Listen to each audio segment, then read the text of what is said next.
ರಾಜ್ಯ ಸರ್ಕಾರದ ದುರಂತ ಅನ್ನೋ ರೀತಿಯಲ್ಲಿ ಸರಿಸುಮಾರು 70 ವರ್ಷಗಳಿಂದ ಆಳ್ವಿಕೆ ಮಾಡಿರತಕ್ಕಂಥ ರಾಜ್ಯ ಸರ್ಕಾರ, ಕಾಂಗ್ರೆಸ್ ಸರ್ಕಾರ ಸಂಪೂರ್ಣವಾಗಿ ಕೋಲಾರ ಜಿಲ್ಲೆಯನ್ನು ನಿರ್ಲಕ್ಷ್ಯ ಮಾಡಿದೆ.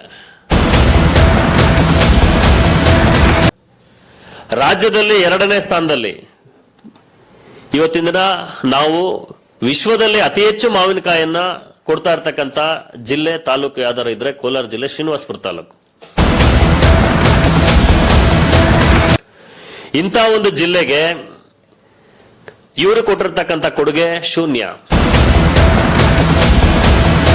ಮಾವು ಬೆಳೆಗಾರರು ಇವತ್ತಿನ ದಿನ ಸರಿಸುಮಾರು 33,000 ಹೆಕ್ಟೇರ್ ಪ್ರದೇಶದಲ್ಲಿ ಮಾವು ಬೆಳೆಯನ್ನ ಉತ್ಪಾದನೆ ಮಾಡ್ತಾ ಇರ್ತಕ್ಕಂಥ ಜಿಲ್ಲೆ ತಾಲೂಕಿಗೆ ಅಲ್ಲಿ ಅತಿವೃಷ್ಟಿ ಅನಾವೃಷ್ಟಿ ಮಧ್ಯದಲ್ಲಿ ಮಳೆಗೆ ಇವತ್ತಿನ ದಿನ ಅದೆಷ್ಟೋ ಮಾವಿನಕಾಯಿಗಳು ಉದುರೋಗಿರ್ತವೆ.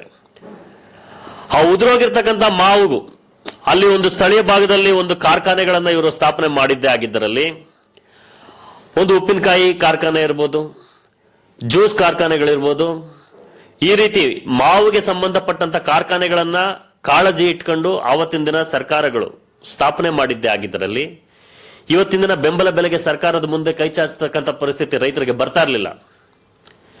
ಈ ಒಂದು ಸರ್ಕಾರದ ವೈಫಲ್ಯಕ್ಕೆ ನೇರವಾಗಿ ಸರ್ಕಾರದ ನಡೆಗಳೇ ಕಾರಣ ಆಗಿದೆ.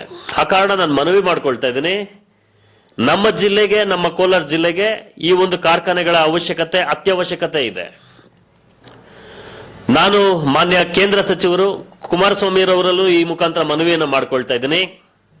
ಭಾಗದಲ್ಲಿರ್ತಕ್ಕಂಥ ಸಂಸದರು ಮಲ್ಲೇಶ್ ಬಾಬುರವರನ್ನು ಸಮೇತ ಕೇಂದ್ರ ಸಚಿವರು ಕುಮಾರಸ್ವಾಮಿ ಅವರಲ್ಲೂ ಈ ಮುಖಾಂತರ ಮನವಿಯನ್ನು ಮಾಡ್ಕೊಳ್ತಾ ಇದ್ದೀನಿ.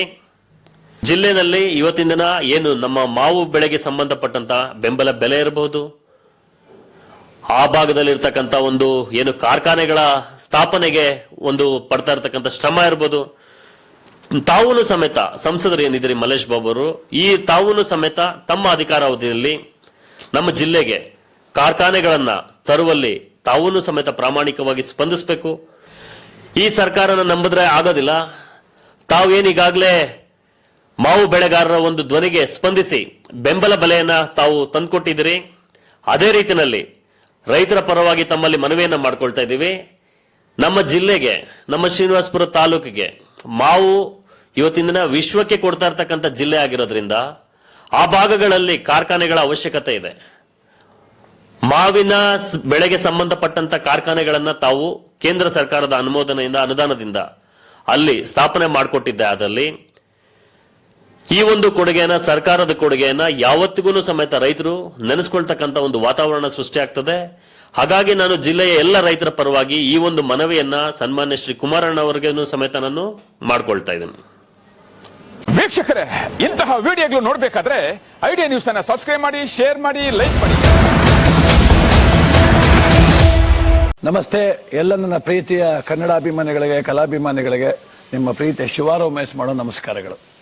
ಕೋಲಾರದ ಸಮಸ್ತ ಬಂಧುಗಳು, ಕರ್ನಾಟಕದ ಎಲ್ಲ ಕಲಾಭಿಮಾನಿಗಳು, ಕನ್ನಡಾಭಿಮಾನಿಗಳು ಈ ಐಡಿಯಾ ನ್ಯೂಸ್ ಚಾನಲ್ನ ಸಬ್ಸ್ಕ್ರೈಬ್ ಮಾಡ್ಕೊಳ್ಳಿ, ಬೆಂಬಲಿಸಿ, ಆಶೀರ್ವದಿಸಿ, ಆನಂದಿಸಿ, ವಿವೇಚಿಸಿ, ವಿಚಾರಿಸಿ. ಐಡಿಯಾ ನ್ಯೂಸ್ ಚಾನಲ್ಗೆ ತಾವೆಲ್ಲರೂ ಕೂಡ ಚಂದರ್ರಾಜ್.